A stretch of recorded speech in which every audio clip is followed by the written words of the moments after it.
The equation of the circle passing through the point 46 and whose diameter along the line x plus 2y minus 5 equal to 0, 3x minus y minus 1 equal to 0. ये question आपने कई बार किया है. Diameter का intersection point centre और passing through 4,6 बोला. Option क्यों लिखे होंगे मैंने, आप समझ रहे होंगे कि आप वैसे तो इसको सॉल्व करके एक्स वाई निकालने में देर नहीं लगेगी, इसको मेथड से भी करें तो क्रॉस मल्टीप्लाई से ही करिएगा. तो x अपॉन -2 -5, y के साथ करेंगे तो -15 + 1 के साथ करेंगे तो -3 -6.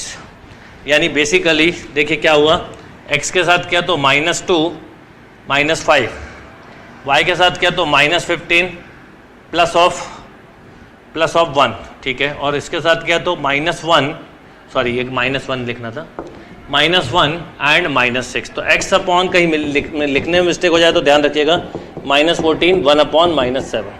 x का वैल्यू 1, y का वैल्यू 2, 1 एंड 2 सेटिस्फाई भी कर रहा है, राइट.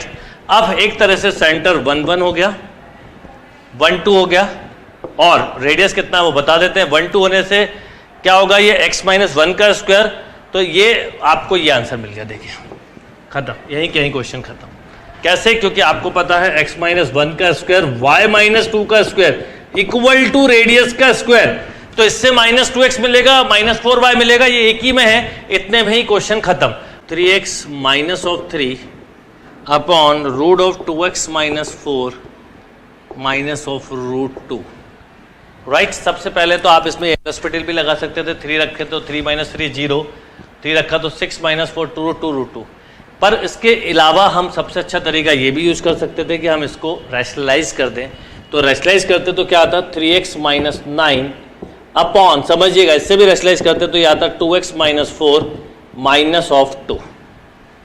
अब इसका रैशनलाइजिंग फैक्टर ऐसा आ जाता, 2x - 4 आप डायरेक्ट लिख सकते थे +√2. इसका रैशनलाइजिंग फैक्टर कुछ ऐसा आता, √3x + 3. यस और नो. अब देखिए ये एक तरह से x - 3 है.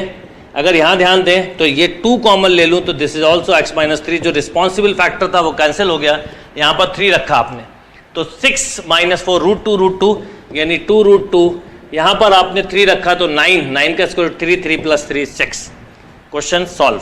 ये कैंसिल, 3 से ये 2 टाइम कैंसिल, 2 से ये भी कैंसिल, √2/2 यानी 1/√2 is a right answer. Yes. क्या क्वेश्चन है समझिएगा. The curve satisfying the differential equation y dx - x + 3y² dy equal to 0, okay, and passing through the point 1 1, also passing through the point. कुछ इस तरह के option दिए, 1/4, 1/2, 1/4, -1/2, -1/3, 1/3, and d is 1/3, -1/3. पहले तो हम समझें कि जो डिफरेंशियल इक्वेशन दी है वो किस तरह की थी. वो ऐसी दी है, y dx इक्वल टू एक तरह से x + 3y² into dy, right. ऐसी एक इक्वेशन आपको दी हुई है. अगर आप इसको कुछ ऐसा लिख लें कि y dx अपॉन dy बना लें और इसको ऐसा लिखें तो x + 3y², और इसको अगर मैं ऐसा लिख लूँ dx upon dy -x upon y equal to 3y. समझिएगा क्या किया आपने. सबसे पहले क्वेश्चन का y dx equal to x + 3y² dy लिख दिया. अब इसको मैंने dy अपॉन dx की जगह dx अपॉन dy बना दिया. देखिए जैसे ही बनाया और y का डिवाइड किया तो ये लीनियर डिफरेंशियल इक्वेशन हो गई, जिसका हमने डायरेक्ट सॉल्यूशन सीखा है. बस वो p/, और इसमें बोला भी था इसका क्या होता है, y into integrating factor equal to q into integrating factor plus of c, right. But यहां पर y के प्लेस पे x आएगा. सबसे पहले अगर हम इंटीग्रेटिंग फैक्टर की बात करें तो e power -1 upon y dy यानी e पावर -log y यानी 1 अपॉन y इसका इंटीग्रेटिंग फैक्टर है.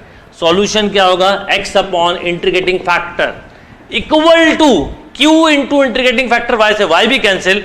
और याद रखिएगा विथ रिस्पेक्ट टू यहां पर x की जगह y होगा तो 3 बचा, तो एक तरह से 3y + c.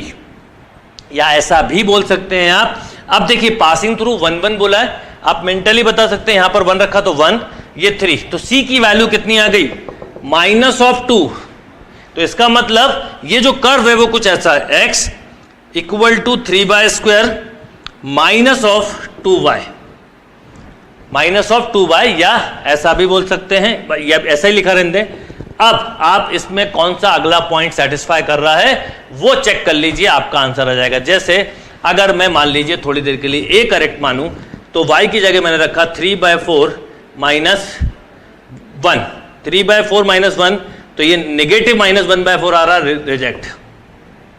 b पे आ गए क्योंकि आपने 1/2 रखा था, यस, b पे आ गए तो b करेक्ट दिख रहा है, नहीं b भी करेक्ट नहीं है, क्योंकि b में क्या होगा, जब आप -1/2 रखेंगे तो देखिए वही 3/4 + 1, ये भी नहीं है, ये भी रिजेक्ट। इस पर आ जाओ, 3 × 1/9 -2/3, इसका मतलब 1/3 -2/3 -1/3, this is the right answer.